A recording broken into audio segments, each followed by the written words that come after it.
Pois bem, prosseguindo no estudo de história da igreja,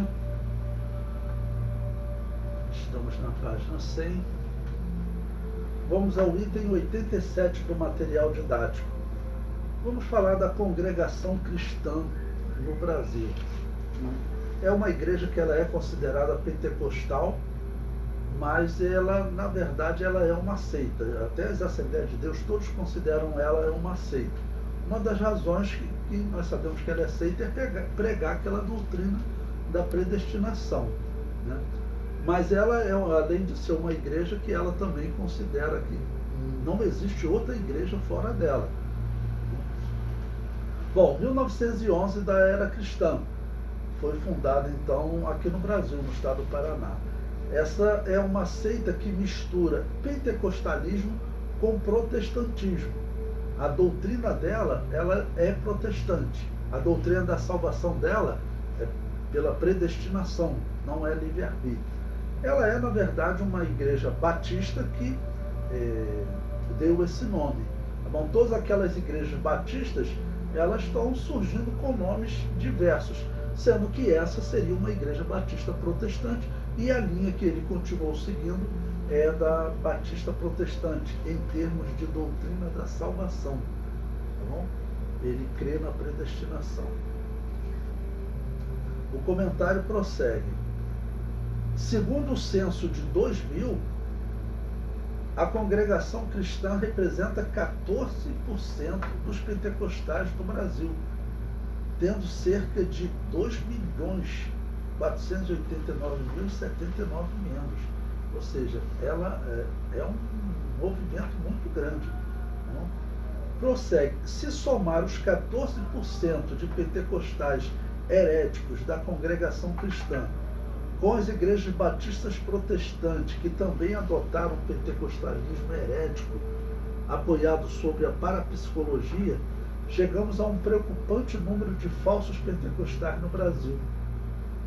Se somarmos a este número os católicos pentecostais carismáticos, eles chamam católicos carismáticos, né?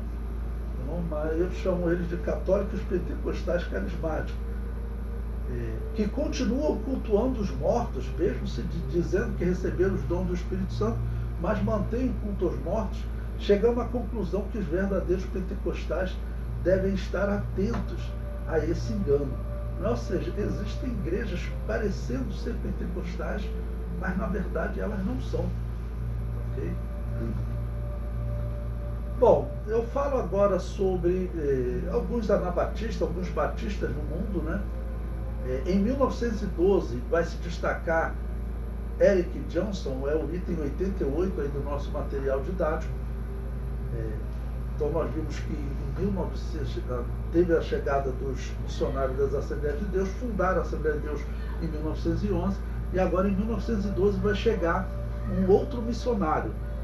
Nesse ano chegou ao Brasil o missionário da Igreja Batista Independente, Eric Johnson. Johnson iniciou o trabalho na cidade de Ijuí, no Rio Grande do Sul. Aí, essa Igreja Batista Independente, irmãos, ela é uma igreja conhecida. Você pode procurar no Rio de Janeiro, certamente você vai encontrar no bairro onde você estiver. Tem uns irmãos de lá que utilizam os meus livros, a igreja em Nova Iguaçu. É uma igreja pentecostal, eu comprei até alguns livros sobre a história deles. Assim como falei da igreja do Nazareno, eles também são uma igreja pentecostal antiga que simplesmente não dá para dizer que eles sofreram um avivamento e nasceu o pentecostalismo com eles. Eles são pentecostais há bastante tempo. Ou seja, sempre foram pentecostais até que a igreja cresceu e começou a enviar missionários pelo mundo. Tá bom? Então, 1912 é um momento importante. A partir de agora, na história, eu vou concentrar a história aqui no Brasil, com a chegada das Assembleias de Deus. Tá bom? Bom, 1913 tem missões no norte do Brasil. Os missionários Daniel Berg e Gunnar Wingre evangelizaram o estado do Pará e chegaram a um lugarejo onde Deus operará mais uma maravilha. Então, prosseguindo na história cronológica, eu coloquei para vocês, estão chegando outros missionários pentecostais, aquela Pentecostal Congregação Cristã não é considerada uma igreja cristã, a Assembleia de Deus não considera ela uma igreja cristã. Chegou o missionário da Igreja Batista Independente, que é pentecostal. Então, prossigo agora em 1913, falando da evangelização dos missionários Daniel Berg e Gunnar Wigner. Bom, coloquei aí um texto da História das Assembleias de Deus do Emílio Conde. Ele diz: Daniel chegou a Xarapacu em 1913, com a missão de pregar e distribuir Bíblias entre aquela gente faminta pela palavra de Deus. Mas ali havia um homem determinado a dar um tiro de espingarda no pregador.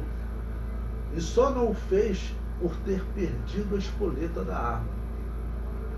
Todavia, pouco tempo depois, o homem da espingarda converteu-se. Em seguida, ocorreu um avivamento de tal forma naquele lugar que, num curto período de tempo, levou mais de 300 almas aos pés de Cristo.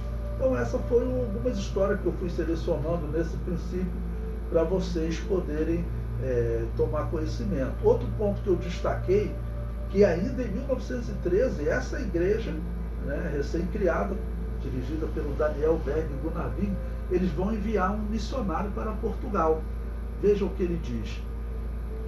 No dia 4 de abril de 1913, José Plácido da Costa e família embarcaram no navio Hildebrand, na cidade de Belém, com destino a Portugal. Essa foi a primeira demonstração viva e prática do espírito missionário de uma igreja que contava apenas com 2 anos de atividade, que ela foi fundada oficialmente em 1911, já estava enviando missionários para a Europa, ok?